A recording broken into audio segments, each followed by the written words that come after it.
আমার কষ্ট লাগছে। সেই কষ্টের আবেগ থেকে আসলে আমি এটা দিয়েছি। আমার কোনো বাজে ইন্টেনশন ছিল না যে আমার কাউকে ছোট করার।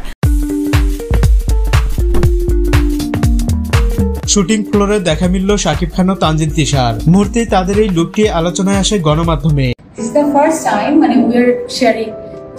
শাকিবের সঙ্গে কাজ করা বাংলাদেশের নায়িকাদের এখন স্বপ্ন হয়ে উঠেছে।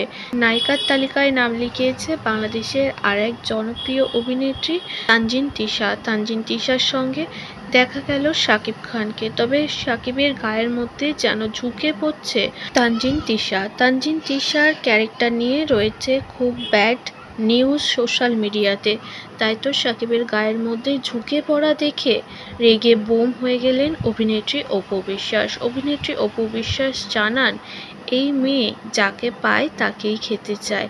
আসলেই তানজিন তিশা একজন নোংরা অভিনেত্রী। এভাবে ডাইরেক্ট অভিনেত্রী তানজিন তিশাকে অপমান করে অপু বিশ্বাস, যে কথা এবার সংবাদ মাধ্যমে তিনি নিজেই স্বীকার করেছে। তিনি ইন্টেনশনালি কিছু করেননি, তার রাগ হয়েছিল, তিনি রাগেই এ ধরনের কথা তানজিন তিশাকে বলেছে।